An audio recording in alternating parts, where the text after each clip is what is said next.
I was going to trick you into sitting in the loser's chair. I love that this chair is so uncomfortable. Yeah. It's like one of those things where the winner gets an awesome looking chair, but it's super uncomfortable. Like this chair is so... It's just like... seriously, there's like a metal bar like right under... It's really short, so it doesn't go to your knee. There's like a hard piece of wood that hits you in the thigh. The back is too poofy, so you wind up sitting all crooked. But the seat is also way too poofy. Yeah, it's disgusting. But it is the winner chair, and that's all that matters. Winner chair. So cheers. Good game. That was fun. I think these armies are going to work really well together. So, again, this is the post-game show for Game 8 and 9. We took our team tournament 2,000-point army where I have 1,000 points of Kings of Men, you have 1,000 points of Elves, and we were playing together against other people. We took those individual armies and played against each other. Not because that would teach us how to play together, but it would help us, I guess, strategize. We also need to play before Thursday, just to get back in the mode of things. Yeah, so AdeptiCon is in Chicago this year. I think every year. In Chicago. Well, you never. They might move it one day. Technically, it's in the summers, but that's okay. It is. It's in Schaumburg. Technically. So I have 2 big units of Scary Scary Knights, and one of them's accurate. The other one can ignore terrain. Correct. And then I have the artillery. And you know what? I think your artillery actually won you the game that time. Yeah, but only because you made a mistake. No, because you got boxcars. Right, but I would have never been able to make... So let's talk about that moment. Okay, so forget about game 1. I did not see his trap. He sprung his trap, great trap, whatever. Should have turtled. Second game, he obviously wasn't going to play the same trap.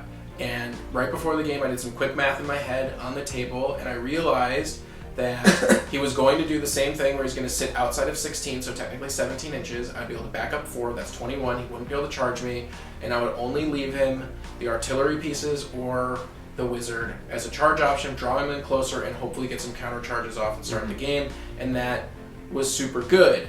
What happened though is when you chose artillery, you chose the rockets. And you should have just done the math in your head and said, you know what? I should have done the cannon either way because then the rockets absolutely can't do anything to me if something goes wrong. Now, I get your point on that, but what I had is 3 units that could threaten one knight and only 1 hero and another unit that could threaten the other knight. So I had to choose that one because I would have given you a charge arc possibly on with both your knights. I see what you're saying. So I had to go for that. Okay, so because the rockets were in a position where there was a unit, there was the cannon between the other one, you were trying to isolate my ability to retaliate. Correct. What happened is that I did just enough damage to get Snake Eyes on you, wavered you, which took one of your units out of play. CGNs. Or I'm sorry, CGNs, yeah, boxcars, and was able to move forward. Which doesn't boast really well for my playing ability. Because... Luck's part of the game, though. Yeah, these cups are empty. We like holding them. Yeah. If you want these cups, you get both of them. Either facing them or... No, I wanted them to see this is paint water. This and that's is not paint water. And then this side is our sweet CGN logo. In one of the corners, I never remember which one it is the Patreon button. You can push that. You can go to our Patreon page for a $10, between $10 and $49, you will get the CGN dice. For $50 or more, you'll get the CGN dice and these 2 sweet cups. Now, I know what you're saying. Why we want to give you money? Well, the truth is there's actually a lot of costs that go into doing this. Yes, I enjoy making terrain. Yes, I enjoy buying fat mats. But we want to have a nice environment. We want to have a lot of different armies. We want to have well-painted armies. We want to have cameras and sound equipment and all sorts of things. And while I'm willing to do that for free and offer this content on YouTube as you're seeing it now, you could really help us out by making a donation, even if it's $1. Truthfully. Yeah, right now we are dealing with a tripod situation. Yeah, there's a tripod situation, which is my fault because it has a little dongle and I did that thing where you lose the thing that you're not supposed to lose. Yeah. Yeah. But we could use the money to buy an extra dongle. It's $5. The dongle is $5. Buy a set of dice. We can go get a dongle. Yeah, 2 dongles. Yeah, buy some dice and get us some dongles. Otherwise, if you don't want to give us money, which is fine, I understand, you can support us by subscribing, commenting, sharing, liking, all of those things, or just watching. And you can even click the ad if you want to go an extra mile. But enough of self-promotion. Is there ever enough? Yeah, yes, right now. Okay. This is enough. what else did you think about the two games today, and about our armies when they'll be together? I think we've got a really strong center point with your double knights, with the artillery that can pinpoint some of the indirect fire thing. Correct. Well, and any threats that we don't want to deal with, like you can blow some chaff off the board and make it sure that we get our charges. Mm-hmm. I've got a lot of speed and accuracy.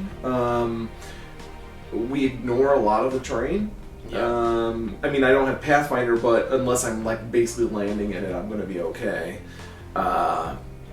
So I think that we're going to be really good. You've got the strong center with ranged attacks, and then I've got the quick bunnies on the outside. So I really like the Kingdom of Men army, especially now that it's all painted up and on the boards. It's beautiful. They're just gorgeous. But I still think doing the same thing but with the Varangar would be a better list because their artillery is so much better and the nerve on their guys is so much better.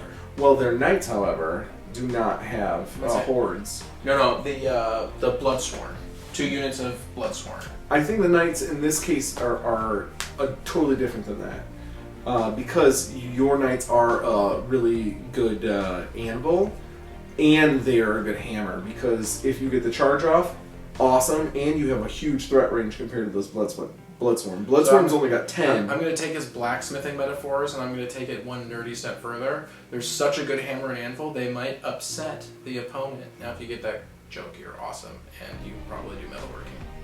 Yeah, we did it. Okay. It's okay. It's fine. Anyways, so you have a double threat, basically. So you can take a charge with them as long as you're taking a frontal charge. Well, but then when I attack back, I lose Thunderous Charge, and I'm wounding on garbage. Or with the Bloodsworn, at least they have Crushing Strength 1 and... Well, that's why you have your mage. True. Do you think I've been using the mage well or no? No. Okay. A little bit. You were keeping them close enough to force rerolls. Mm-hmm. The fireball's garbage. It really is. I just stopped using it. It's good for chaff, not great for hordes against hordes. So just hold them back, wait for the Bane Chant, and... Are you paying extra for the fireballs that come with it? Fireball comes with it, Bane Chant is extra, the Horsey is extra. Okay. And the Inspiring Talisman is also extra. Yeah. I mean, what I can see us doing is having a central line with your knights, mage, knights, maybe artillery's off on the corners, and then my flyers on the corners. And you just move up in unison, and you've got your inspiration bubble, you've got your Bane Chanter, and they are going to lose whatever charges in to kill any of that stuff that you have. Alright, sounds good. High five! We will see you guys, well, you're going to see us after Adepticon anyways, because I'm going to post this video after Adepticon. We will let you know how Adepticon went, but until next time, this has been Aaron and... Josh, what's up, guys? From... CGN. I got one question before we leave. Yeah. Now, are these videos going to be getting any production at Adepticon? Are we going to take some video there? That's a good question. I have mixed answers. So I talked to some other YouTubers and I talked to some other people that went to Adepticon, and some people have told us that you are allowed to film, and some people told us that you aren't allowed to film. Mm-hmm. The games are probably not going to be filmed. A, because it's kind of hard to film while playing and might ensure a loss. Also, there might be some legal issues with being... on the screen. I think we're still okay. Okay, this is definitely a red message flash. Oh yeah, there's 2 cards, 1 card's empty. It's now recording on the second card. So we will have videos of like walking around and talking and showing off things.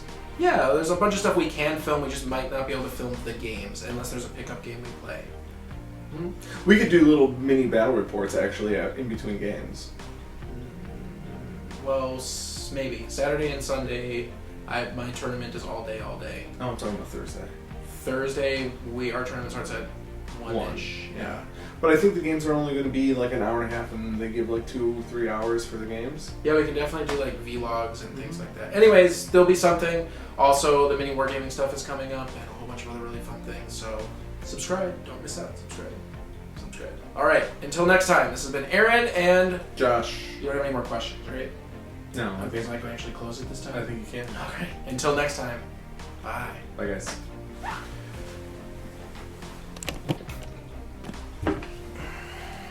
I was going to trick you into sitting in the loser's chair. Ah.